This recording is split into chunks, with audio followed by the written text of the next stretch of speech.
In episode number 365 of the Reasons I'm Broke podcast, we cover the FuniLeaks DBZ controversy. We also have, you've seen it all over the place, on Twitter, on Facebook, everywhere you are at. It is the Joker movie's Venice premiere. And our comic book highlight this week is DCeased, A Good Day to Die, number 1. All of this and so much more on today's show.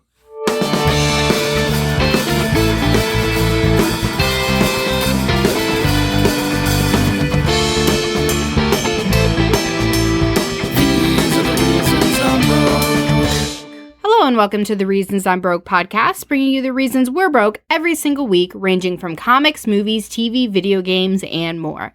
I am your Emperor Kelli. And I am Tamer Daniel. And for those of you joining us for the very first time, the way we format the show is first we're going to start out with some news.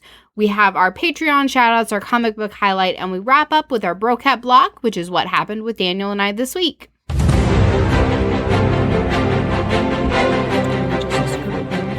Last week, we had to put up the Wizard World Chicago episode since I was out of town. We had Hurricane Dorian coming in, which we did not know what it was going to do as far as our power and internet. And of course, Kelli went to Chicago herself as well, so we did not have an episode, but thankfully I did record one per usual last week. So as you mentioned, if this is your first episode, this is more or less what you're going to get every single week with Kelli and I. And let's kick it off with the first bit of news, which has to do with the Nintendo Direct and how SNK's Fatal Fury member Terry Bogard is going to be joining Super Smash Bros. Ultimate via DLC. What is SNK? So SNK is kind of like Capcom, where they're a video game company. They mainly do fighting games, and this would be the third fighting character, I believe, including Ryu and Ken, to join Super Smash Bros. Ultimate.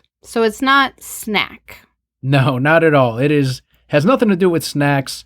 And I don't think you're familiar with Fatal Fury, are you? No, I was still hoping it was going to be snacks, but I guess Fatal Fury is fine. The most I have as far as experience with SNK is there was a GameCube game called Capcom vs. SNK 2EO, and that's how I know characters like Terry Bogard, and that was a great crossover game. The GameCube version was my favorite.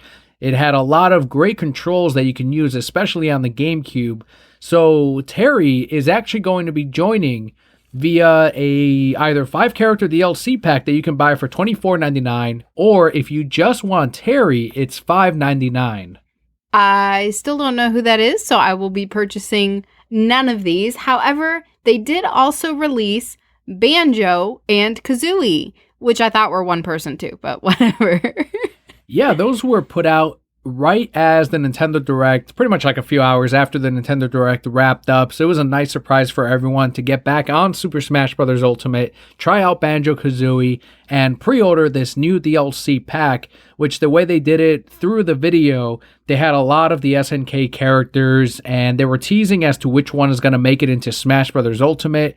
And finally, when they revealed that it was Terry, I'm guessing is a fan favorite. I'm not too big on SNK, but I believe his name was Iori in that crossover game is the one I mainly use. I think he's the second to last character that they show in that video.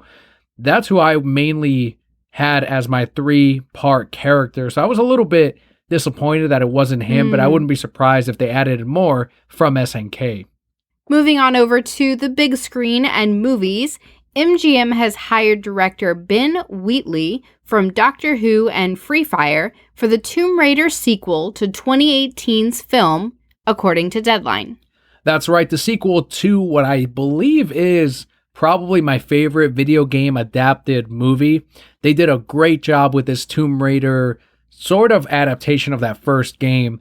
It looks exactly like that Lara Croft when you see the first movie, and Alicia Vikander is going to reprise her role as Lara Croft. It makes so much sense that they're making this sequel. 2018's Tomb Raider earned a reported $275 million off a $106 million budget, so definitely made its money. I'm shocked the budget was $106 million because when you see this movie, it looks more expensive than what you see there. And I know it doesn't have tremendous star power, and I'm sure most of it went to the costuming, the sets, and the special effects. But I was surprised to see that it was 106 million, and good on them for having something that successful and something that I know a lot of people did enjoy. I did not see this movie. I think I didn't even know it existed until right now. Maybe in the back of my mind I knew, but I'm going to have to add it to my list if you say it's your favorite video game movie. I'm trying to remember what my second favorite would be behind Tomb Raider, and maybe it was the first Mortal Kombat just based on my childhood memories of it. I remember pulling up the TV guide, and they always had little star ratings next to whatever movie they were showing on there, and I always disagreed with the critics. I was like, no, Mortal Kombat's amazing. That should be 3 stars. And they were giving it like a half a star, and now, of course, I know better, but it's still kind of funny that the nice memories I have of Mortal Kombat haven't really affected, like, I know it's not a good movie, but it hasn't affected my enjoyment of it. So because of that, Tomb Raider, though, is technically a better movie for all intents and purposes. I can't think of another one at this moment. Maybe one of the CG Resident Evil movies, those were really solid, but Tomb Raider is the one that sticks out. I want to see, like, child movie critic Daniel versus now movie critic Daniel. We would not get along at all. Nope. You would probably both like The Exorcist, though, so there's that. Probably. Did you see Detective Pikachu as your favorite video game movie, or Pokemon the first movie? Yeah, Pokemon the first movie. Is that based off the video game? None of them are really based off the video game. Not really. Yeah, I mean, it's probably closer to the anime, which is loosely based on the game. I mean, it counts as a video game movie, I would say. Maybe. I don't know. I don't know that I really have one. I'd have to really sit down and think about it. Another big story that broke over the last couple of weeks, there was a massive voiceover leak from Funimation on Rekieta Law's live stream, which he claims he obtained legally, which is why he was able to show all of this and put it all out there. But Dragon Ball Z voice actors were revealed to be making homophobic, incestual, and sexual jokes while on company time. It was recorded, it was sent out, it was leaked out. Hundreds of thousands of people have now heard these recordings that were done as recently as a year and a half ago. Wow. So some of the things that were heard, Sunny Straight made sexist comments as Krillin. Sean Shamel used a heavy anti-gay slur multiple times and made sexual remarks as Goku. Chris Rager? I think so. Rager or Rager? Rager, okay. Bragged sexually as Hercule. Chris Sabat played Kami, Mr. Popo, Piccolo, Yamcha, and Guru in a lengthy orgy scene. And Cynthia Kranz was having sex with Gohan. As Chi-Chi. So that was the ancestral portion right there. It's the kind of thing that you would get fired for even if it was not on company time, because you're reflecting these characters, and it is something that heavily impacts your business as Funimation. But the fact that it was done while on company time violates all kinds of agreements that Funimation makes you sign when you get signed, when you get paid from the company itself. I don't know if any of this has to do with the major crowd that is for Vic Mignogna right now, and how they're trying to get him pretty much paid for all of the work that he's lost. If you're unfamiliar with that, there were some allegations about him supposedly sexually assaulting or inappropriately touching some of his fans or underage fans as well, which a lot of it ended up not, kind of a lot of things leaked where they were saying, well, we have to go after this guy, fellow people from the voice acting industry, to where there is no case against him. And now he's suing Funimation and some of the other people for slander, I think is what they're getting him for. And that case is now going through, where they even took his name off the Broly movie, which is absolutely unfair regardless of what he may or may not have been accused of doing. So their fans are now saying, if he got fired for less, and less now revealed because we're not finding any solid, concrete case against him, then all of these people who were doing this on company time deserve to get fired as well, if Vic is truly going to remain off company paycheck. And if I were him and he's not going to get rehired by Funimation if he's suing them, but you don't look good as Funimation if you keep all of these voice actors on. Right. And that's the real shitty thing. And I haven't heard these tapes, and I don't really feel like I want to, because I know that it would break my heart. Because, you know, you were describing to me some of the specifics that were said and all those things. It would just destroy me because I have so much love for this franchise and these characters. But it's going to, like, destroy the Dragon Ball Z series for Funimation. They will never come back from this. In the U.S. specifically. Yes. I think they're fine in Japan. They're fine in the manga. They're fine even in the English manga. But in the U.S., as soon as they replace all of these voice actors, because you know they have to get fired. They have to, yes. Not only from DBZ, but a lot of these guys work on other anime for Funimation. What's his name? Almighty. Almighty is going to be replaced, but thankfully he's no longer Heavy Almighty, so I don't watch that fucking show. I don't care anymore. I don't know if they're going to go back and redub these episodes when they re-release them on Blu-ray. Regardless, when these people get fired, and it is going to happen, if it doesn't, that's going to be a huge fucking shit show. They're going to be replaced with actors that the fans are not going to like. That's going to kill Dragon Ball Z, Dragon Ball Super here in the US, and that is it. At the comic store, I have completely cut my Dragon Ball merch, all the statues and everything, because this stuff is going to be done in a year. All the fans are going to be upset about the firing. They're going to boycott Funimation if they fire these people when they fire them. And it's going to be a huge fucking mess. I'll sell what I have now, and I have a couple months worth of statues and products still coming in, unfortunately. But I'm just going to sell it through that, carry the manga, and let that be it. Maybe the Funko Pop if people pre-order it, but it's a shame. It's a fucking shame that they had to do this on company time. And as much of a fan as I am of Dragon Ball Super, and these voice actors, I am on the side of, yeah, they should go. I'm sorry. This is a huge violation. Imagine you're Funimation. They are acting out these characters on company time. They're fucking gone, man. That's it. Yeah, they have to be. And even if it wasn't on company time, right? Like you were saying, for these things to get leaked out, and I get it, you're in a group setting, right? And somebody thinks it's funny and you're all laughing and you're having a good time, but that doesn't make it right. Ever. And it's never right to be a shitty person and to say and to do these things that they did. So, yeah, I mean, the silver lining for me is at least Vegeta's voice wasn't used. So the one character that would actually do any of these things.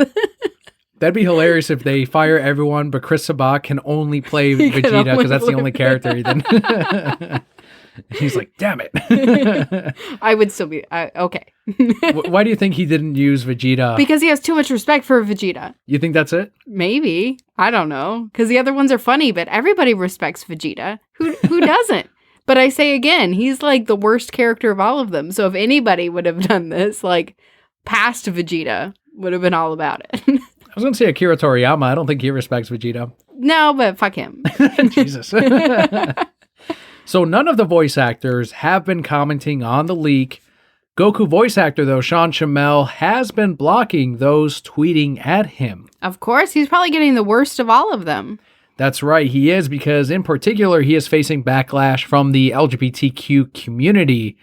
He said the F word multiple times, over and over and over and over again, and called other characters that word. So yeah, he's of course getting some fucking backlash. Right.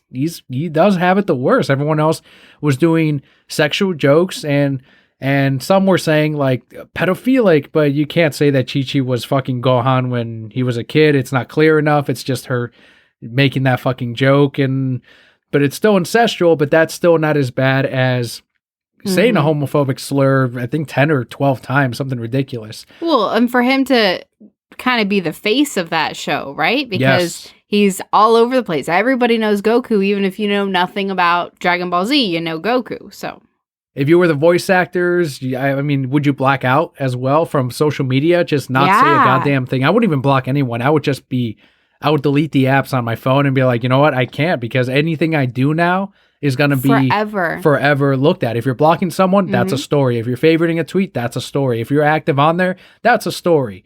They're online and they're not saying anything. That's a story. So if I were them, I'd be doing what all of them are doing except for Sean. Don't block anyone. Just stay out. Funimation only released the quote, Funimation has no comment regarding your story, end of quote. The specific violations against the company's employee handbook states, quote, verbal conduct that includes making or using derogatory comments, epithets, slurs, or jokes, end quote, will not be tolerated. They did all of those things. They have to get fired. There's no way that Funimation doesn't fire them. There's still no word on how this is going to affect the upcoming Dragon Ball Z Kakarot video game.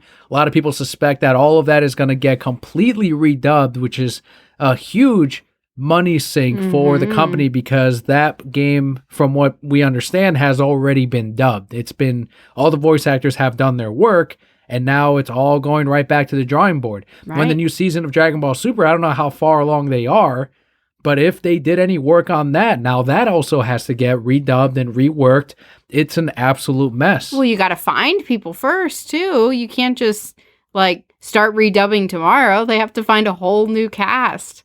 Come up with new contracts, and it would not shock me if this whole release of the new season of Dragon Ball Super, whenever that is, or whenever the next film is, comes out much further after the Japanese release, because they don't care. They're unaffected. Their voice actors are there. They're going to release it on time. They're not doing stupid shit. Exactly.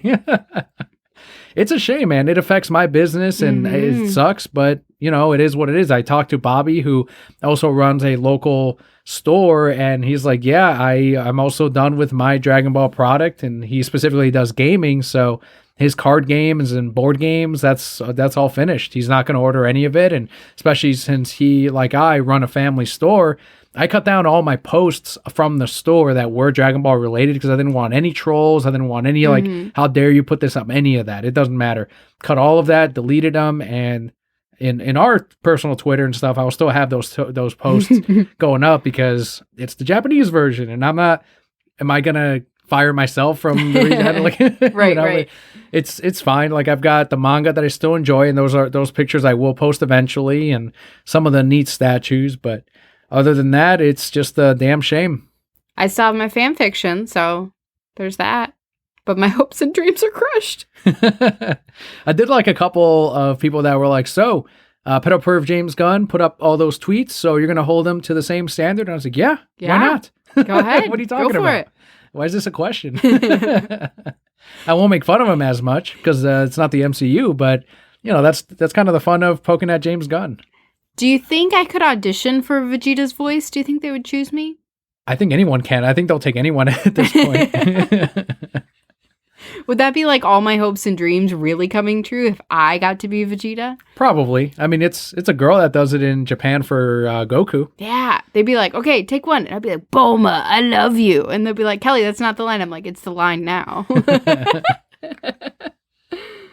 Let's head on over to the superhero side of things, and specifically the comic books. According to Bleeding Cool, from gossip out of prominent creators over the past weekend, DC Comics plans to replace Bruce Wayne as Batman at the tail end of the 2020 into 2021 with a black character.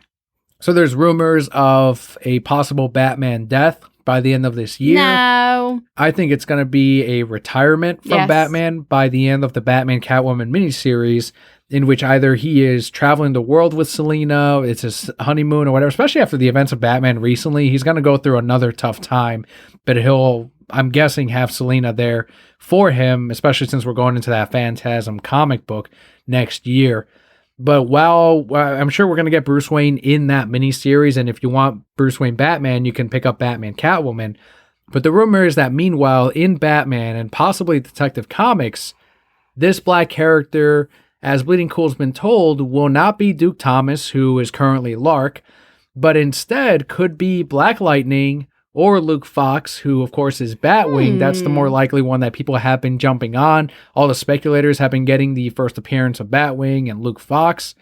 Some have thought that it could be Rorschach from Doomsday Clock. Get out of here. What are they smoking? I don't think it's Rorschach at all. I think it's more likely, I would like a Black Lightning Batman, and some are like a depowered one. I'm like, no, let's have a lightning fucking Batman. Why not? He makes his own lightning while he's standing on the building. And so far in the comments, it's been readers that are reading the story and actually read the comic books that have said, all right, let's see where it goes. I'll wait and see, blah, blah, blah. That's good. When the story breaks later this year, the non-readers or the casual fans are the ones that are going to outrage over it. Absolutely. And I'll be the one going, no, he's still there. Read Batman, Catwoman. Well, I don't read comics. Well, of course not. Of course. Of course. Yeah, read Batman, Catwoman. You'll have Bruce Wayne Batman there. Meanwhile, you'll have possibly Luke Fox Batman in the main series. And of course, it'll be temporary, as it always is. So if you don't want to read it, don't buy it. Batman, Bruce Wayne will eventually be back. But until then, whatever they end up calling, if they keep it Batman or Lightning Batman, Black Batman, whatever it is, we'll find out by the end of the end of the year. Do you have any thoughts on this? Do you have any preference on who should take over Batman? I want those same writers. That's mainly what I want. As long as Batman's just off with Catwoman, having a good time, going on their honeymoon, touring the world, whatever they want to do. I just want to read that story. Like, I don't even care what's going on in Gotham. Let's read that story where they're still traveling the world, solving crime and saving people, because that's what they would do. Another reason I lean more towards Black Lightning is because right now, Batman and Black Lightning are working together in Batman and the Outsiders, and he's kind of training him on how to control a group of superheroes. And Batman does that, one with the Justice League, of course, but with his own Gotham family. He's got the Robins, he's got the Batgirls and Batwoman and all that, and that's how he's always operated, especially in the last couple of years, with Black Lightning kind of being his partner. And let's face it, everyone's his Robin, so right now Black Lightning is his Robin. He's kind of observing how Batman controls and leads a group, and I think that relationship between the two characters lends itself better to Black Lightning taking over as Batman. It's very possible. We'll find out end of next year, beginning of next, the one after. I don't know. There's too many years. Next year. There you go.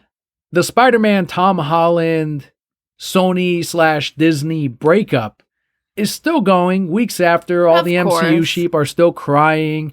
And recently, Tom Holland spoke with GQ about his feelings on the Spidey split. He said, quote, "The legacy and future of Spider-Man rest in Sony's safe hands. I really am nothing but grateful, and I've made friends for life along the way," end quote. A very PR quote. Yeah. Whatever they end up doing with Tom Holland, as we said before, Sony does not have to use Tom. They have the contract of 2 films and that option if they choose to take it. But I'm guessing that he's keeping his options open in case something else doesn't come along, or it's really probably his agent telling him like, hey, put this out there. Whatever ends up happening, you could still be Spider-Man. Like, let's be real. No matter who it is, I think if Sony chooses to use Tom Holland, he'll have, as much as these MCU sheep want to boycott it, I think they will still come out to watch Tom, and then they'll say, "I'm doing this for Tom Holland." It's for Tom. It's not for Sony. But I'm leaning more towards they should recast and get an older Spider-Man to match up with someone like Tom Hardy in the Venomverse. Either way, it doesn't look like Spidey is going back to Marvel anytime soon. Sony Pictures chairman and CEO Tony, I can't even say this name. Vinciquerra. Thank you. Told Variety that, quote, "For the moment, the door is closed," end quote. He continued by saying, quote, "We had a great run with Feige on Spider-Man movies. We tried to see if there's a way to work it out. The Marvel people are terrific people. We have great respect for them. But on the other hand, we have some pretty terrific people of our own. Kevin didn't do all the work," end quote. Hell yeah, you fucking say it how it goddamn is. Lord Feige ain't shit. Reading between the lines, it was also, they asked too much money for the little shit they did. They're going to pay for half the production? Hell no, get the fuck out of here. We'll make our own Venom money with Spider-Man money. Hell yeah, that's how you fucking do it. That's how you do business. They're here to run a business. They're not here to bend over in front of Disney and to fucking take it. No, they have their own, they're holding the cards, as we said before. I'm sorry. And they can make better Spider-Man films. Disney can make Iron Man films. We saw that with the Spider-Man movies. People seem to like those. I'm not an Iron Man guy, so I can't tell you if they're good Iron Man films or not, but can't say I didn't enjoy them except for 3. Here's what Marvel's going to end up doing. They're going to hire Tom Holland again and say he's a clone of Iron Man, and then just keep making their movies. So be it. Whatever it may be, here's a story that did not break because the MCU sheep and all the SJWs and everything just kind of ignored it, let it go under the rug. But of course, the DC Belugas did not. Through a cover story with Harper's Bazaar, Charlie's Angel star Kristen Stewart recently spoke out about her discrimination and what she faces in the industry due to her fluid sexuality. She said, quote, "I have fully been told if you just, do yourself a favor and don't go out holding your girlfriend's hand in public, you might get a Marvel movie," end quote. That is fucking shit. That is so a shame. Bad. Shame on these fucking studios. Mm-hmm. Shame on these people that will not... This is obviously some kind of standard that they know about, some kind of guidelines that are going to exclude you from the Marvel movies, and that's the only one that's mentioned. Things like holding your significant other's hand out in public because it's gay may not get you that next Marvel movie. Whether that is how these publicists, how these agents work, they know something we do not, and specifically, once again, Marvel Studios is called out on that end. That is ridiculous, especially being attached to Disney, right? Because Disney is always preaching and spieling how they're so inclusive, especially for the LGBTQ. It is 2019. I Kelli. should know this them. Is 2019. It's very late at night, Daniel. What is going on? I'm sorry. But they're very supportive of that community, right? Gay community. At face value. And so for someone associated with them to say, nope, you're not going to get this because of who you are, that's just ridiculous.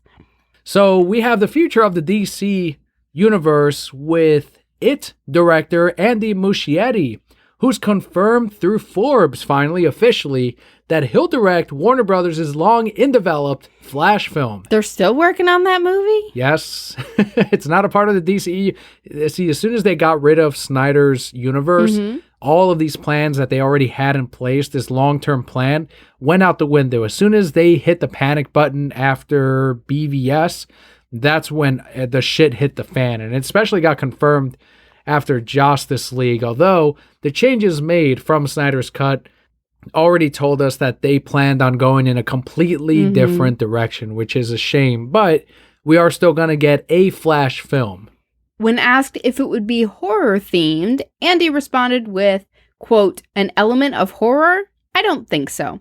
What captivated me about The Flash is the human drama in it, the human feelings and emotions that play in the drama of it," end quote. It's one of those things of he can do more than just horror, everyone. Right. It's a director. They're not just going to be hired for only doing those films. They might be successful at certain ones, but if they are truly masters of their craft, if they're going to be handed a multi-million-dollar movie, you bet your ass they know how to do more than just horror films. I didn't see it, so I can't speak to his directing, but The Flash is one of my favorite DC characters from the Justice League, so I am excited to see him eventually on the big screen. The It movies were incredibly successful for Warner Brothers, and as we saw similarly with Aquaman, they also had another horror director who did the Saw franchise, or helped spearhead a lot of it. That's kind of, that pattern has shown that it works. Aquaman was $1 billion movie. $1 billion. Now you're having the It films give you support that he can also make money off of these other movies. So why not give him a shot at one of these other DC heroes? Spooky It movies. Did you see moms are protesting the poster for the new movie because it's scaring their children? No, I didn't know that, but fucking scary movie posters have been around since forever. Yeah, just don't show it to your children. I have had people in the store, they'll turn around the It Pop. Parents will turn it around. Their covers that are scary, they'll turn them backwards so that their kid doesn't see it. But also Gollum from Lord of the Rings, when we play that, some of the kids get freaked out. He is kind of creepy. Have you noticed? Sorry. Rabbit trail. Your son gets fake scared now. Yes. Have you noticed? He'll cover his little mouth and he'll go, ah, ah. He also fake cries the same way. And I say, we're all done. Your fake drama. Get it out of here. Here's a clown that is just as scary, apparently, as Pennywise. At the Venice Film Festival premiere last week, the Joker movie received an 8-minute standing ovation. That's insane. Who can clap for 8 minutes? I'm tired just thinking about it. As long as it takes for art, Kelly. As long as it takes for art. There's one person still clapping. Yeah, probably. Both press screenings were packed. The second one also drawing loud applause at the end and cheers when Joaquin Phoenix's name appeared in the closing credits. In addition to the amazing response from viewers, the film also won the Venice Film Festival's top award, the Golden Lion. That is essentially like their Best Picture award if it were the Oscars. When one of the members of the jury spoke out about the selection of giving this the best film of the Golden Lion, best movie at the Venice Awards, they said that Joaquin Phoenix's performance was also absolutely outstanding. But she specifically said, but due to the rules of the awards, no movie could win more than one. Oh. So she was essentially saying he would have won. He would have gotten Best Actor as well, which is incredible. Now, the Oscars, as non-prevalent as they may or may not be, has different rules, and a film can clean up at those award shows. But whenever something does well at the Venice Film Festival, it usually reflects on what the results will be at the Oscars. For example, Shape of Water ended up winning at the Venice Film Festival as well, and then it got Best Picture at the Oscars. It did. I didn't know. I mean, I knew it got the Oscar, but I didn't know about the Venice. So they have good taste. I like this Venice Film Festival. They're all right. I'll let them continue. On Saturday, Joaquin Phoenix was asked if previous Joker portrayals had influenced his, to which he responded with, quote, "I didn't refer to any past iteration of the character. It just felt like something that was our creation in some ways," end quote. That's how you have to do it, right? So the Joker has all this history, but if you're trying to emulate previous Jokers, unless you're trying to emulate Mark Hamill, then yes, please continue, right? But you don't want to do that because then it's not going to be your own and you're not going to fully immerse yourself into this character. I know Jim Lee also saw it last week, and he is one of the direct co-publishers at DC Comics right now. And he said that the film adds, while it is different than the published work that they've had, and yes, it is loosely inspired by some of it, it adds to the lore of the Joker, this very varied lore that the character already has based on I think it's been almost 80 years of comics as well for the Joker that the character has had. And he says that inevitably it will, of course, add to the richness of the comics in some way, as they did Heath Ledger's, for example, in the Brian Azzarello, I think it was Azzarello, but it was definitely Lee Bermejo's artwork in the Joker, what is now known as Black Label, but back then it came out around the same time as Dark Knight. But that same look for the Joker also was used in that particular graphic novel by Bermejo, and it's one that he still uses even in Batman Damned. You can see some of the sort of Heath Ledger-ish look to him in there. So it's kind of one of those things where eventually it influences the comics, even if it's for a short period. As long as it does not completely change the character in the full line of comics, as it does happen with the Marvel side, then yes, have it on the side, have it as a short story, have it as an original graphic novel, whatever it may be. Add it as the fourth Joker. You have the three Jokers comic book, you have the four Jokers. There's obviously different versions of the character already, so let it happen and celebrate the amazing villain, one of the greatest, if not the greatest villain in comics. We say it every time we talk about this movie. We were already sold. We were sold from the very beginning when it was just a whisper on the wind. We were going to be in those seats to see this movie. But seeing everything that's coming and all the reviews and all the 8-minute standing ovations just further solidifies and adds to that excitement. A lot of the reviewers are now backpedaling on what they said about the Joker at the beginning, and a lot of them are not. So some are saying, yeah, the script was, because they were just shitting on the script, and then they saw the movie, and they're like, yeah, the script was shitty, but everything else elevated the whole thing, and it was amazing, and it was great. It's like they still want to not be wrong. They want to have their cake and eat it too. Right. And some have just gone full, like, in spite of how good or bad it may be, they're going, no, I always said it was going to be shit from the beginning, so I'm going to stick to that narrative. And they've stayed on it. And the criticisms they have are the same ones that I guess they had for BVS of, it's too dark, it's too grim, it's too miserable. It just gets worse and worse as far as the depressed nature of the whole movie. It's gonna cause white men to go out and shoot more people. Okay. And it's like, what the fuck is happening here? What are these Disney paid reviewers? What the fuck are they saying?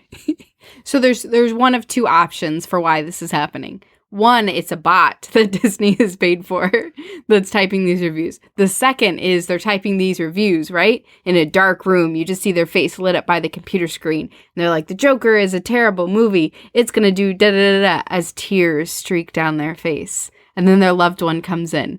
Honey, are you okay? It was so good. Just tears them, it eats them up inside. Yes. They just lie in bed and think about how good it was.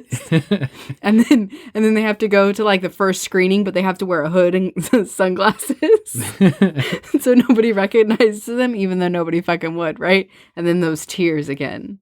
Rotten Tomatoes, of course, came out. I have them blocked on Twitter, but I see the screenshots just as I said before and will continue to say, I don't give a shit if they give one of my favorite. I don't give a shit if they changed all of the critic scores and gave The Fountain, my favorite film of all time, 100%. I would still say, fuck you. I will not listen to Rotten Tomatoes or this slew of critics. Make up your own fucking mind. They won't. People won't. They'll still say, well, I hear good things. I heard it got people will always say that in spite of you telling them, well, I try it out next time. Whenever someone tells you, I hear it's getting good reviews, respond with, well, I don't listen to critics. They will then say, oh, well, neither do I, even though they just said, I hear it's getting good reviews. It's absolute, it's ridiculous. It's fucking stupid, and give it a shot, because you're going to see it with Joker. You're going to see it with the next movie that gets good reviews or bad reviews. And that's always what people respond with.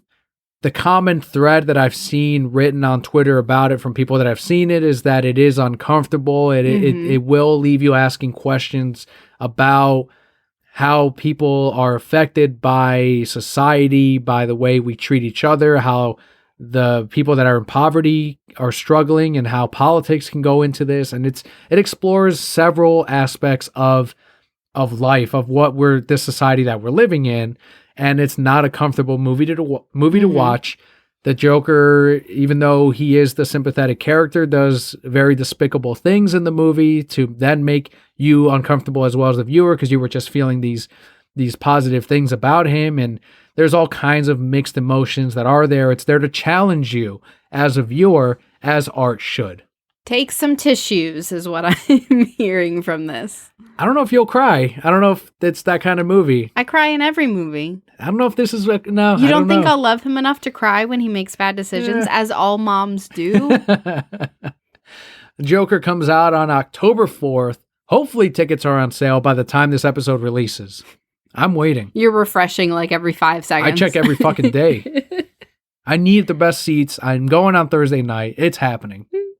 Sticking with DC, but moving on into the small screen, we have What's New on DC Universe. These are the September 2019 highlights.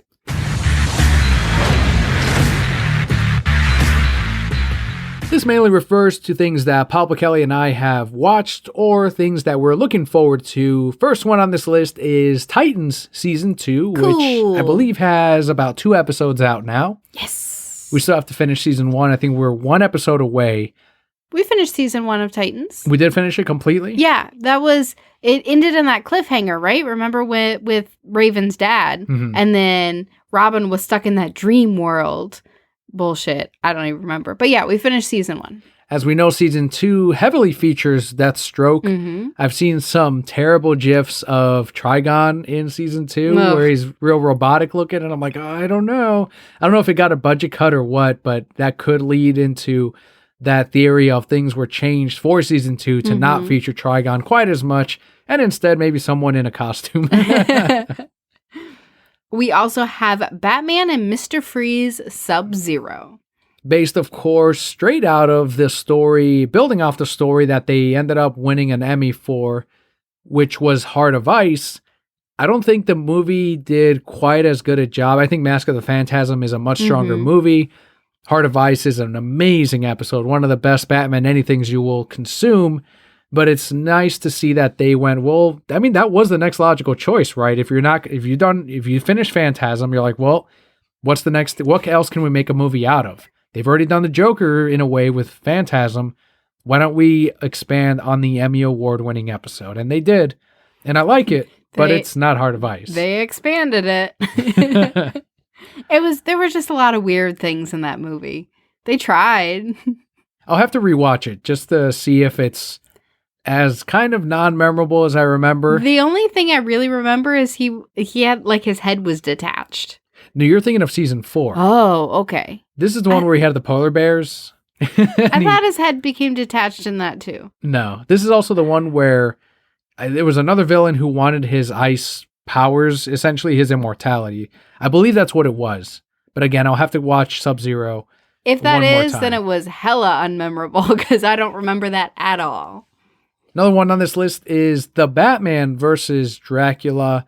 Now that a lot of the people that grew up on the Batman have Twitter and they're adults, they're now going back and saying this was a great show. Like, it was heavily inspired by Batman the Animated Series. Mm-hmm. It was one that I didn't watch. It was after my time. But if the Batman is on DC Universe, and it might be, I'd have to double check. It might be worth going back and seeing. And At least a few episodes. I know a lot of people had a big problem with the character designs, Bane being like big and red, and then we had the Joker with the dreadlocks. But I did hear some pretty good things overall about the show. So if the story's good, the story's good. We also have Superman, Batman, Apocalypse. That's the one where Batman defeats Darkseid without throwing a single punch. Defeats him with his mind.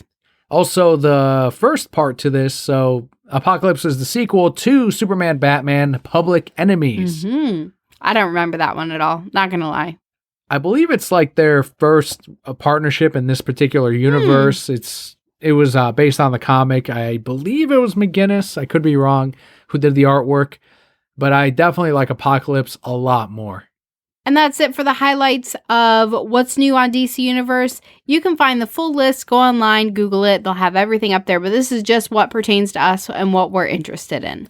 And that's going to be the same for what's new on Netflix, our September 2019 highlights. Before we get into what's showing up, let me tell you what left. And let me tell you what didn't tell me it was leaving until I tried to put on Mulan for my son so I could do my hair, and Mulan was gone. It's never coming back. Did not bring honor to us all. Next time you see it, it's going to be on Disney Plus, and it will be Mulan. It's going to be about a man turning into a woman. Malone. No, because Malone?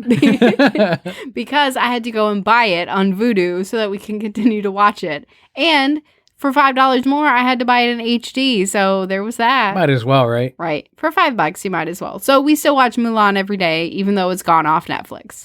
That Disney list is dwindling on Netflix as they gear up for their Disney Plus. But here's stuff that is coming on to Netflix this month, kicking it off with Zack Snyder's 300. I've only seen this movie once, and I feel like I should watch it again. It's so good. You should absolutely watch it again. I think I was in junior high when this came out, or high school, and I really, really enjoyed it. Still do. Really like it. Very stylized, and did an amazing job at adapting Miller's work. We also have American Psycho.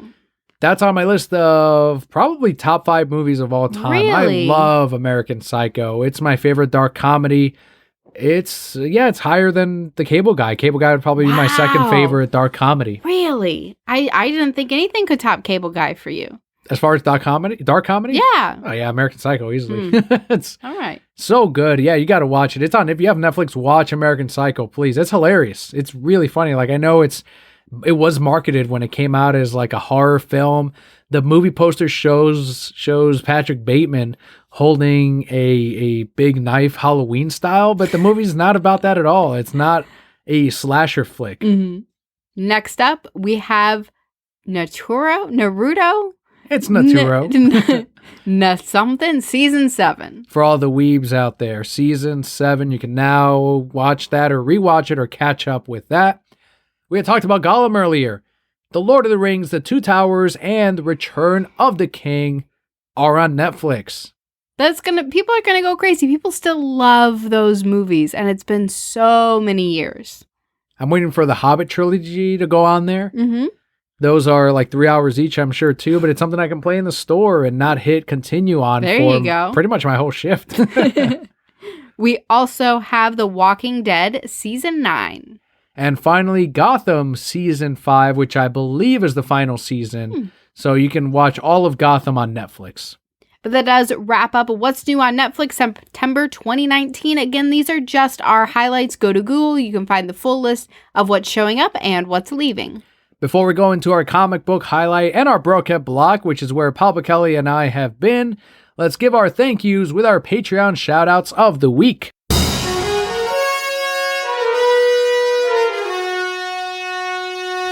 This week, we have 6 shoutouts. The first one goes out to Matt, whose Twitter handle is at Mr. Forklift. You can also find him at typingaboutmovies.com. On his website, typingaboutmovies.com, he has his moviegoers' Bill of Rights. What are they? It is how to behave at the fucking theater. Ooh, how do you behave? Throw something at me.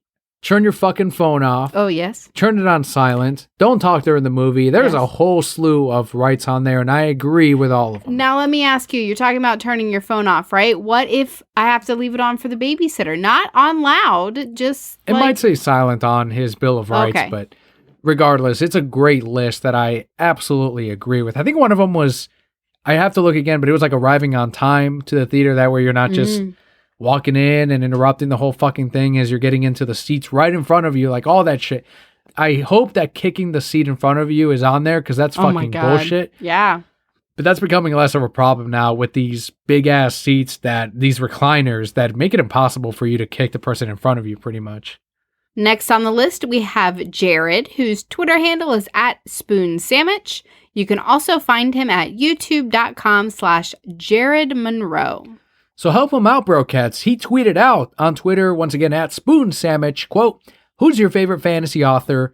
I'm looking for another colossal series to take forever to read." End quote. I've got no suggestions. I'm not much of a book reader. Mainly read comic books. The only fantasy author I have is Harry Potter. It's like, or J.K. Rowling. Read those for the Snape parts. I only read romance, so I can't help you out either. Are any of them fantasy based? Like this elf and this like lion creature? I mean, yeah, but it was more like I read one series once, but it was more sci-fi because they were on some other planet, and it was just weird. I got halfway through and I was like, nope, done. Next shout out this week goes out to Scott on Twitter at Lazy Gaming Guys and also at Pandanime.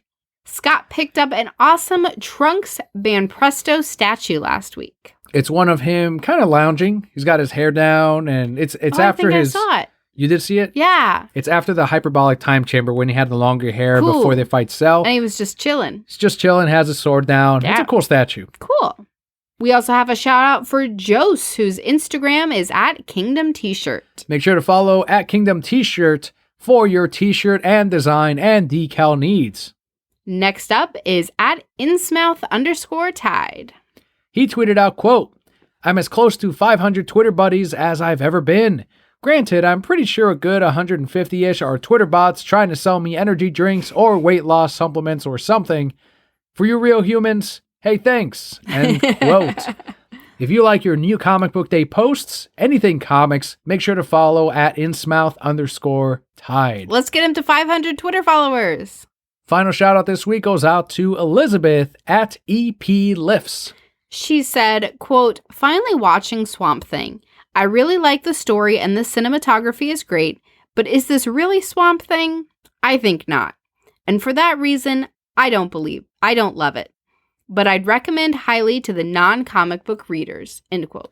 I think I can agree with that. I don't love the show. I do like the cinematography. I love the costume on Swamp Thing as well.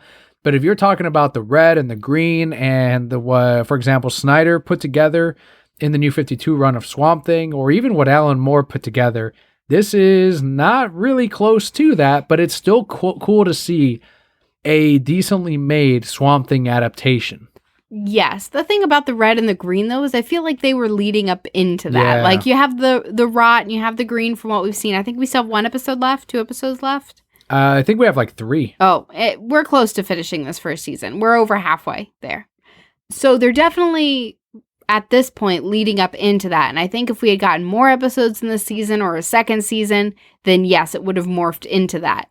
But if you haven't read the comic, I still think this is a great jumping on point, and then that could lead you into the comic, which even has even more depth and more of that creepy ass feel. Which is the nice thing about if you have DC Universe, as much as I don't like digital comics, if you don't mind them, you can read a shit ton. Mm-hmm. I think all of Swamp Thing up to a year ago, which he's in Justice League Dark right now, is basically it. But you can read the classic stuff yourself and really dive into the character if you really fell for Swamp Thing.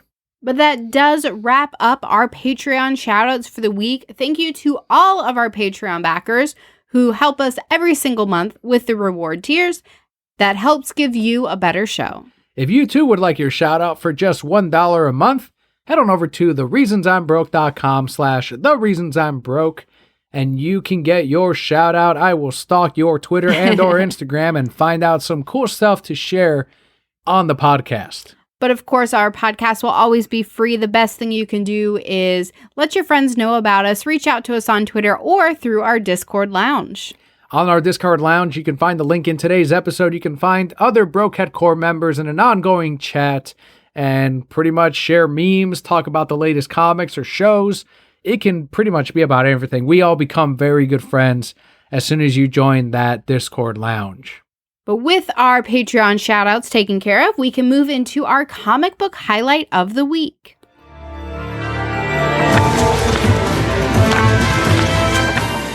This week, we've got a one-shot that does tie into DCeased. It is DCeased, A Good Day to Die, #1.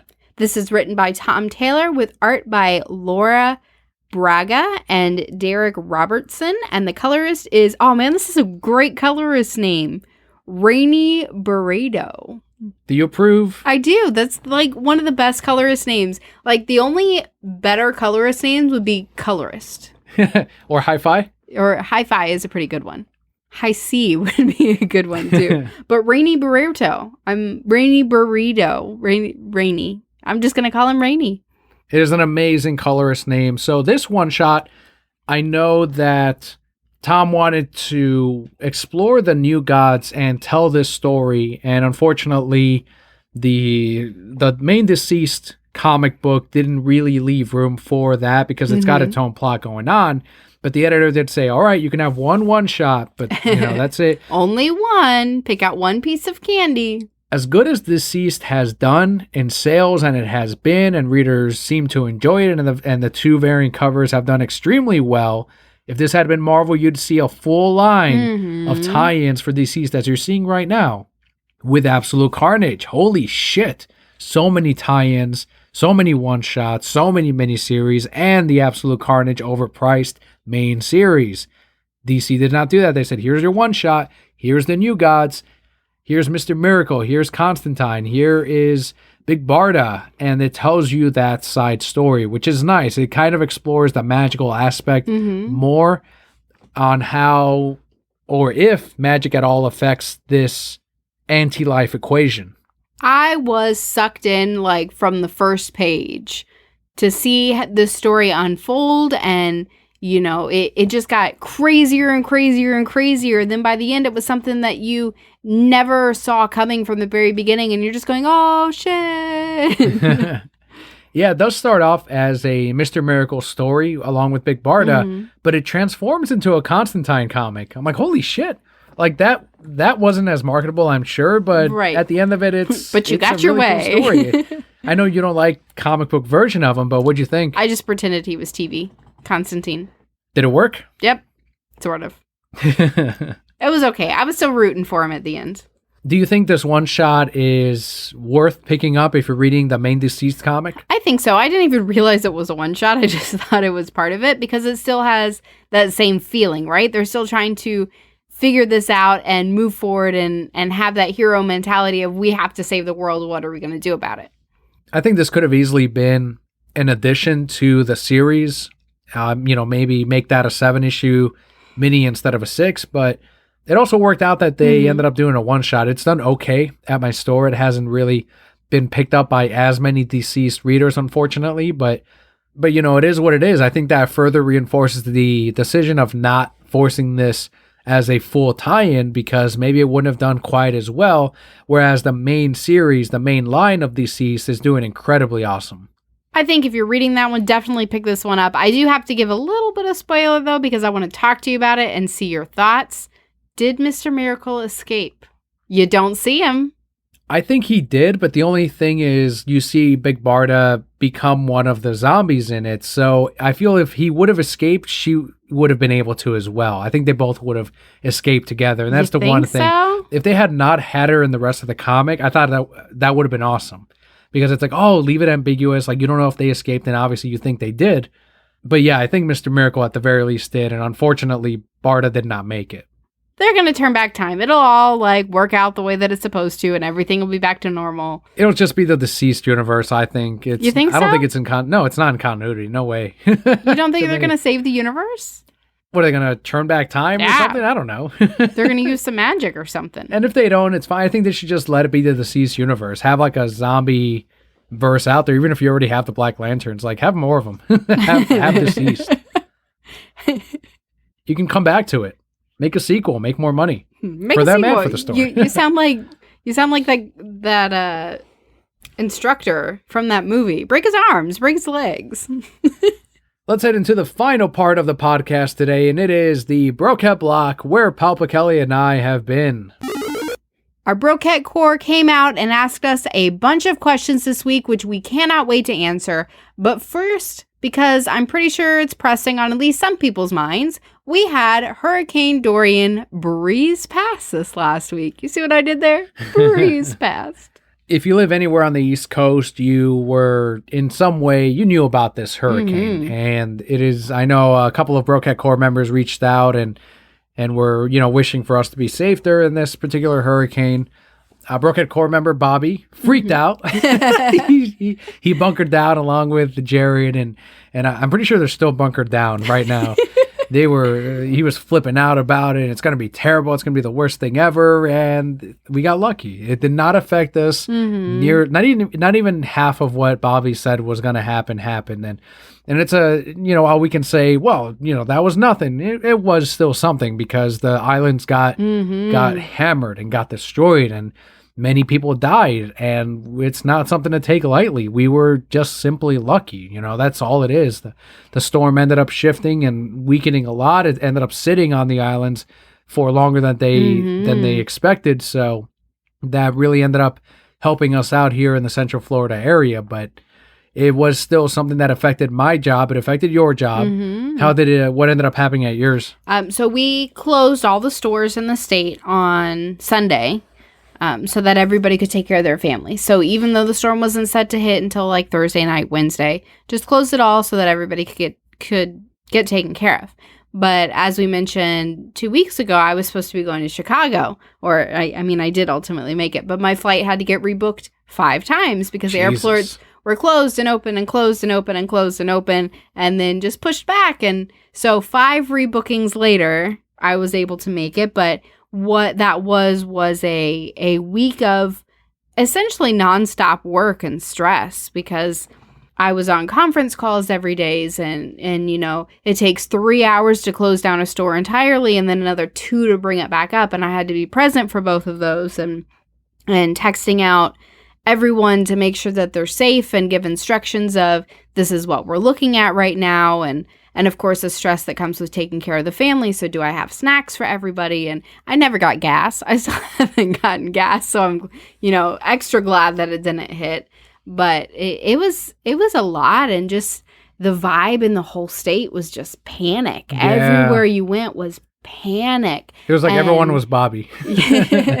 Well, and I get it. It was a bad storm, right? And we are so fortunate that it didn't hit us. But it could have been really bad for us too. It could have been Irma all over again, right? Or potentially worse. So that was probably the most stressful part, is it didn't matter where I went. Somebody was panicked about this. You were cool the whole time, though. You were the one that's like, it's maybe going to hit at a 3, and obviously we didn't even get that. Right. Well, my dad was even cooler than me when it started shifting. I walked in, and he's like leaning in his chair, and we're talking about it, and he's like, Yeah, I knew it was going to shift. August storms always do. August storms always do. Where'd this meteorologist dad come from? Everyone became a meteorologist. Right. But my dad has also lived in Florida his entire life, right? 60, however many years, living in Florida and seeing these things. He's like, it's the September ones you got to watch out for. And I'm like, okay, Dad.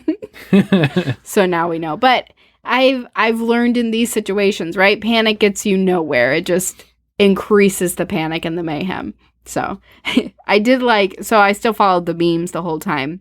They had that one where it showed like the meteorologist and it's Scooby-Doo and they go, who are you really? And they lift the mask and it's Home Depot, forcing everybody to go out and buy all this stuff. That's right. It was That's hilarious. what ended up happening.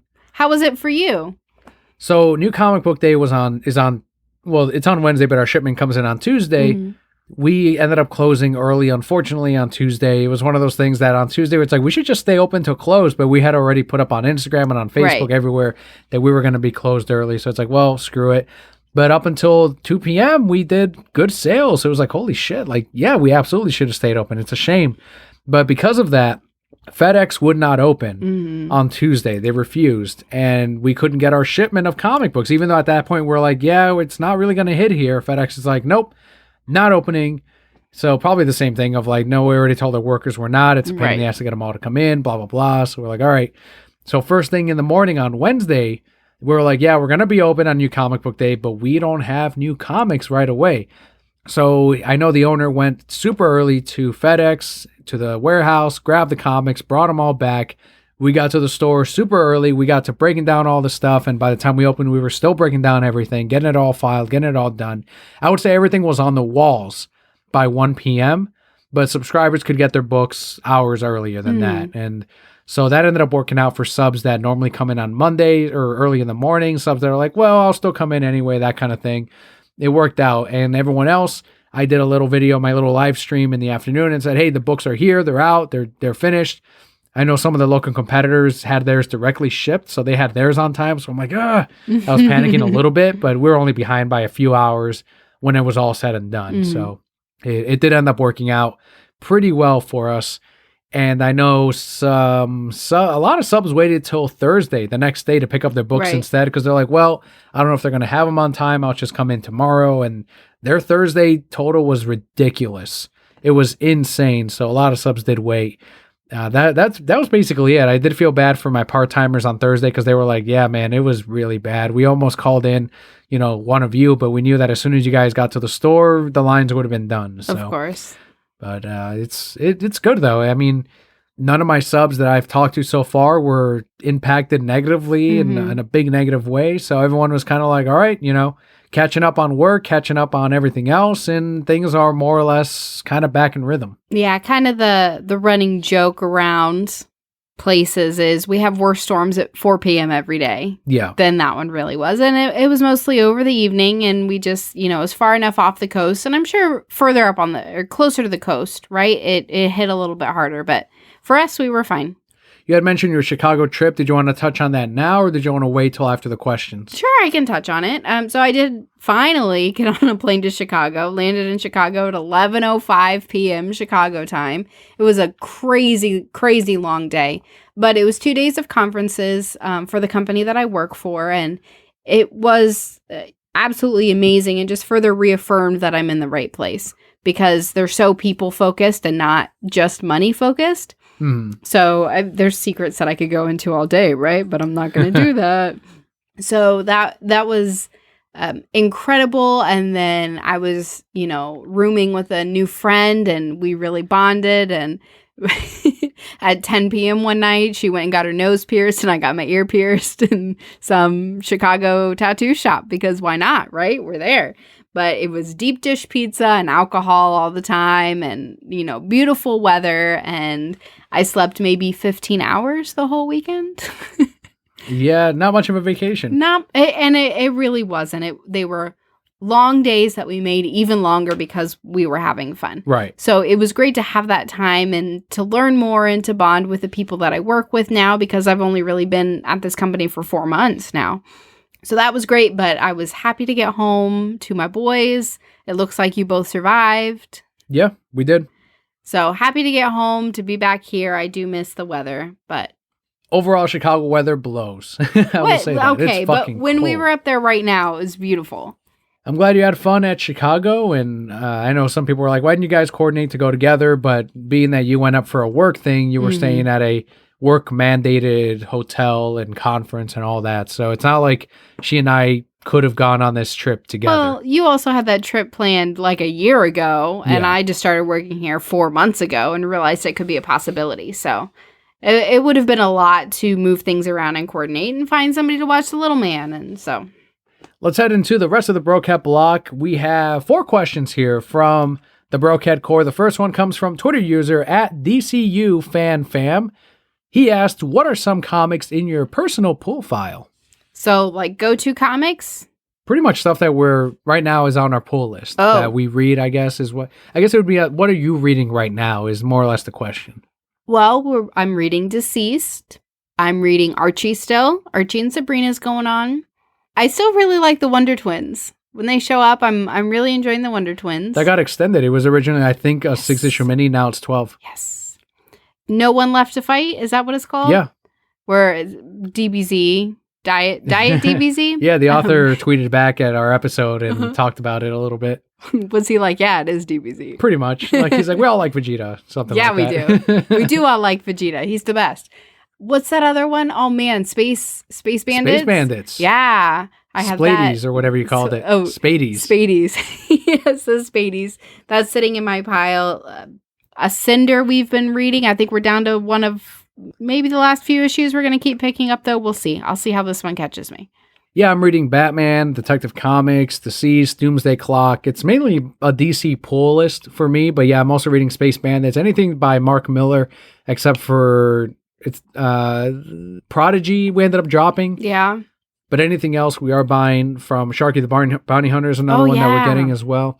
I really like Archie and Sabrina, as you mentioned. That is awesome.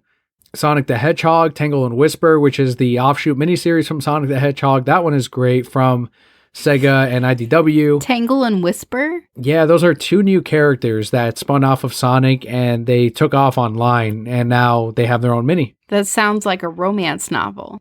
They're 2 strong female characters. That's a romance novel. And it's pretty solid. I enjoy it.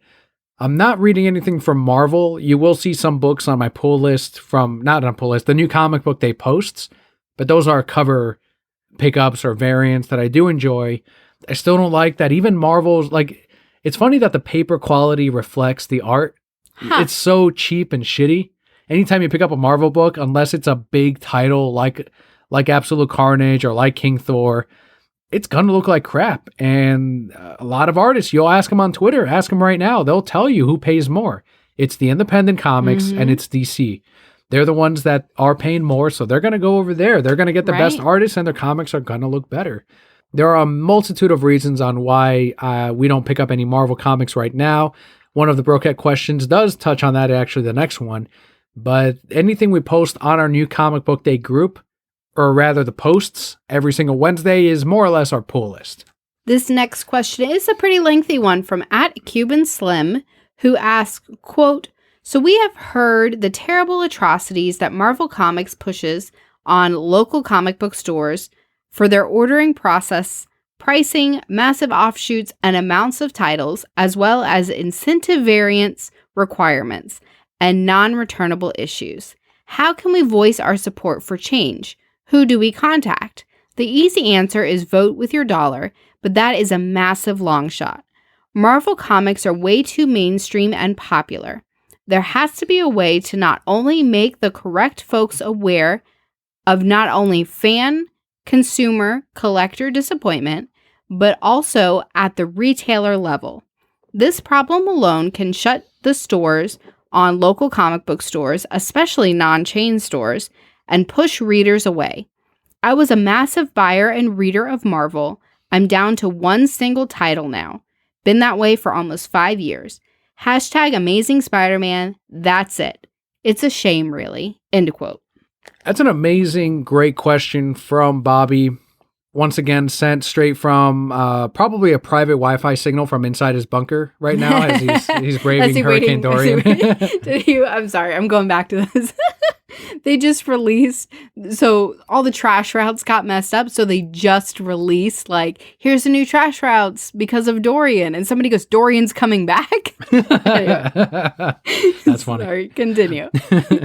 From his bunker, yes. But yeah, he knows exactly the kind of shit that Marvel Comics pulls, and a lot of readers don't.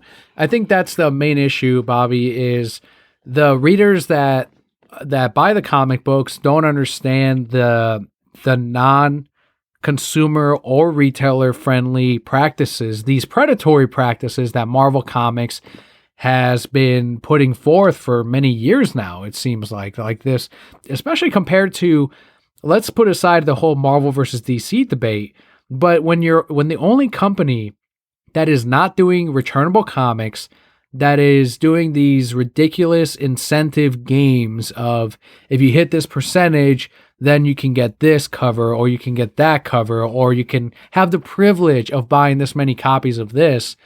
When there's only one comic company doing that, and it's Marvel, I think that sets off bells. There is something wrong there. And I think it's a product of the fact that it's now owned by Disney. I don't know if you would have these things happen if it weren't under the Disney umbrella. You would not have that easy fallback of, well, we're owned by Disney, who cares? It's all about the bottom line. I think that they would care more about what the comics looked like. They would care about the paper being used. They would care about the creative team inside the comics. They would not be mandated by the movies to change the characters in the comics to reflect what is on the big screen, which is their moneymaker, their bread and butter for Marvel Studios and Marvel Comics. There's a lot of reasons why these comics are not good right now. And set aside how well House of X has done, Powers of X, Absolute Carnage to an extent, these event books have caught fire for certain ones, but then you have something like War of the Realms that eventually fizzled out, and then you have the full line of comics that they now reboot these books to a new number one as soon as sales start to dwindle. You're getting hints of that now with Doctor Strange. People are like, is this coming to an ending? Like, I had a reader ask me today, is this book ending? And I said, not according to solicitations, but I bet you they're going to end it, and there will be a new number one in a few months for Doctor Strange. They just did it for Daredevil. They just did it for X-Force. They just did it for X-Men. They're going to keep doing it. They just did it for Spider-Gwen. They're calling it Ghost Spider now. Anytime the sales dwindle a little bit, they just put a new number one on it and call it a day. And that's what it is. It's all strictly by the bottom line. And it's unfortunate. The question of what can we do as readers and consumers, I think, unfortunately, as he called it, it is a long shot because it's so mainstream, but you got to affect the bottom line. The only other possible guess I could have is having the writers and artists talk about it. But if they're getting their paycheck right now from Marvel Comics, you bet your ass they're not going to say anything negative about the mouse. At the end of the day, the shit that they're pulling, the things that they're doing are only going to hurt themselves. It's sustainable right now, but realistically in the long run, do you think, I mean, you've even mentioned it, right? They have all these incentive for these variants, and you just say, no, like, I can't return these, so I'm not going to get them. And they're losing those sales, whereas if they just made it returnable, then they would potentially sell more, right? So at the end of the day, they're only going to hurt themselves. Is it going to change what they're doing in any kind of, speed? No, absolutely not. And that's unfortunate. I don't know if even tweeting out to them, sending them an email, I don't know if any of that would make a difference. But yeah, like both you and Bobby said, vote with your dollar, and that's really what you can do most effectively right now. I think the only other thing that could possibly work is when there's these retailer summits where comic shop managers are sent out to these conferences and they are in communication with publishers like Valiant, like DC Comics, like Image, who are there to listen to the comic shop owners and workers. And it's like, all right, what can we do? What's working? What's not working? But Disney doesn't care. Like, they don't care if comic shops go out of business. Right. Because they would just go digital and so be it. Like, they honestly do not give a shit if these shops are around or not. And that's a reflection of just simply being that big, right? Like, what else? Why do they care? Why should they care? To them, that's not the market. To them, it's the movies and the TV shows and the T-shirts. Sorry. Like, that's really the deal. So that's my backup answer is, at these retailer summits, if there's a representative out there, like he tagged CB Cebulski in that, If you can get through to someone like that, amazing. If enough people send letters and tweet at them, great. But until that happens, and that's it. Like, just read what you like, stick with the stories that are there for you, and stick with the publishers that keep the readers in mind. Our next question comes from @Razanol who says, quote, which comics do you guys recommend that every comic book fan should read at least once in their life, end quote. Raz does amazing. Released a Snyder Cut artwork on Twitter. Pretty awesome that we got this tweet from him. But yeah, it is comics that you should read before you die. My favorite comic book of all time right now is Superman Red Son. Mm-hmm. It is a 3-issue. Great book. 3-issue miniseries when it first released. It is now out as a trade paperback. It is amazing. It's going to be an animated movie in the next year or two. Read the comic before you get the animated movie, especially with how the DC animated movies have been lately. You want to read that book first and really read the quality story before you get exposed to. Don't let the movie be your first exposure, especially to a story like Red Son. Another one, of course, recently Batman Hush came out. I think the comic is very new reader friendly. So that'd be a good one because it's got a lot of action. It's got great artwork. It's got different characters like Superman, like Poison Ivy, the Joker, Batman, Catwoman.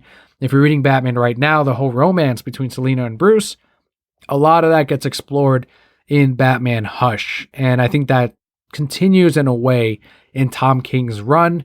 I'm going to go with a third one here because it spun out of my favorite Batman anything of all time, which is Batman the Animated Series. Batman Adventures Mad Love. It is the origin of Harley Quinn. It came out as a comic book first, a one-shot, and then it was adapted into a TV episode, and now you saw it a few years back on the big screen in Suicide Squad. Suicide. You'll probably see more of that in Birds of Prey and the Harley Quinn Joker film, and forever it'll be a part of Harley Quinn's lore, who is now one of the biggest DC characters out there. So that's going to be just the very quick top 3 right there before we go to what Palpa Kelly thinks. Palpa Kelly. So Bad Love definitely is part of my top 3. Origin of Harley Quinn. Fantastic. Exactly like you said. I bet you can't guess what my number 1 of all time is, though. Lil Gotham? No. What is it? Saga. Okay. All right. Well, I was thinking of DC. No, sorry. It didn't have to be Saga. And it's been MIA for a long ass time. When's that book coming back? At least another year? Oh Who the my fuck God, knows? Don't tell me that. So Saga is absolutely fantastic. I don't talk about it enough and haven't talked about it recently. But if you're newer to the show and don't know, it takes place in space. Brian K. Vaughan, Fiona Staples is the artist. Beautiful book, great characters. Every issue is better than the last. It just continually builds and you remember every single character and crazy shit happens all the time. Don't read it in your local Starbucks or anywhere because if someone looks over your shoulder, they're going to be like, why are they on a sex planet? And you're going to be like, I don't know, but it's a great book, right? So Saga is definitely probably my first choice of what you absolutely need to read. And I do like Lil Gotham. Lil Gotham is really great. Since I do have to recommend at least one Marvel comic, and there are select good ones that I do enjoy. I think Dan Slott's Silver Surfer run 100% is amazing. I think it's like 4 or 5 trades long. If you can somehow find the omnibus, it is out of print now, but if you can find it, definitely pick it up. Mm-hmm. The other one, my favorite Spider-Man story is Spider-Man Blue, and that one is written by Jeff Loeb with art by Tim Sale. And it is essentially the Gwen Stacy, Peter Parker love story for several issues. And it kind of goes back and forth between that and Mary Jane, but it's literally a love story, a coming of age type of comic, but one that stuck with me and still one that I really enjoy. And if you like that team, on the opposite side, Superman for All Seasons has a very similar feel where it's about Clark going through the seasons at his farm, but each season reflects a different part of his life as he becomes Superman, and even while he is Superman. So there's a lot in there. That's probably if you're going to buy Superman for All Seasons, you should also pick up Spider-Man Blue. They complement each other really well. If you're a younger Brokehead Core member, I do really like Giant Days. I picked up every single trade from the beginning. It's about a group of college girls going through life in college, and it touches on all kinds of difficulties and struggles that you go through, whether it's love or work or lack of money or your job or your relationship with your family. All of that gets touched upon in this comic, but it's not a drama. It's kind of like a comedy in some way. It's very funny, it's very charming, and it's several trades long, but I do recommend Giant Days as well. It's coming to an end. I think it's got 2 trades left, and I'm looking forward to finishing it up. I'm glad it's had this long run because I know originally it was just supposed to be a mini. You know what else we really enjoyed that we haven't thought about in years is Teen Dog. I was going to say Teen Dog. Teen Dog is great. Also, it follows this dog who's a teen who just gives us facts about life. It's basically Poochie from The Simpsons, but it's way better than that. It is a very fun comic and one that I hope we haven't seen the last of. So that was a great question. I feel like we could go on and on forever, but those are just our top picks. Our next question comes from @fresh_Breg. Justin asks, quote, "Why can't we live in a world where MCU fans and DCU fans just hug it out and live in harmony? The world is dark enough," end quote. 2 laughing emojis, by the way. You forgot the 2 laughing emojis. I think he expects a blowout. Like a blow up, I should say. Yeah? From us? From me, maybe.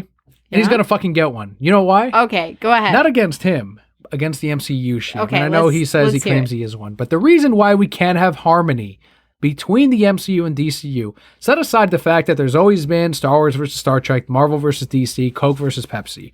You're always going to have that preference and that little rivalry between the two. You've even seen it with the publishers when Stan Lee would never say DC Comics. He would call them the distinguished competition. But specifically, he's asking about the MCU and what I'm guessing he means the DCEU. So he's talking about the movies. And it's because from the beginning, when the MCU had their movies, the DC fans, nothing to say, right? We had our own comics, we had our own TV shows, we had our own thing. As soon as, Man of Steel came out, and then Batman v Superman, and then Suicide Squad, around that period where it started, and we were having our own thing, having our own little universe on the side, nothing to do with the MCU, they bombarded that shit. Because they did not want they wanted only their, and they still do, they want their only universe to be the only one that exists. They only want the MCU. And they kept shitting on these movies as they came out. The Man of Steel, Batman v Superman especially. As they were up and coming, look how shitty this looks. They're behind. They're never going to catch up. What a waste. Why even do it? It's not going to be as good. Constant. They couldn't just let us have our own corner of the universe. They couldn't even let us enjoy our own thing without it doesn't affect their fucking shit. Has nothing to do with them because they continued to push. We finally got to a point as a fan base of fuck this. If you're going to give a shit, let's fucking throw down. And it's not going to be finished until the fucking bubble bursts and these superhero movies are no more. That's when the comic book fans will go back to reading their comics and enjoying them, and we still are. And the DC Universe and DCEU and MCU really don't have a massive word on how we enjoy the comics unless they start replacing fucking characters as Marvel does. But because they couldn't let us have our own thing, there's now never going to be peace. And now that we've been pushing and pointing out all the shit, it's like, all right, you want to point out shit? Let's fucking point out shit. Let's talk about fucking film. Let's talk about fucking art. Let's talk about how shitty these fucking MCU movies are. If you're going to go down, let's fucking do this then. And it's going to be forever until this fucking universe and shit is over. Because of the MCU shit. Because they started it. Because they wouldn't let us have our own fucking thing. Because to them, it was always a race. And it wasn't. Mm-hmm. It was never a fucking race. Because it's about which company can make money. And that is it. And when they're like, oh, well, let's fucking compare then. The top 5 MCU movies versus the top 5 DCEU movies. Guess what? Guess which one made fucking more? The DC Extended Universe. But fuck yourself. We're still going to stick to fucking quality. Because it turns out one of these fan bases have a medium, have artwork, have movies, have stories that have quality and push behind them, and the other one does not. The other one is very cookie cutter. The other one gives you the same bullshit and the same cartoons that get these fan bases used to cartoons and Disney and bullshit, and it's called junk food.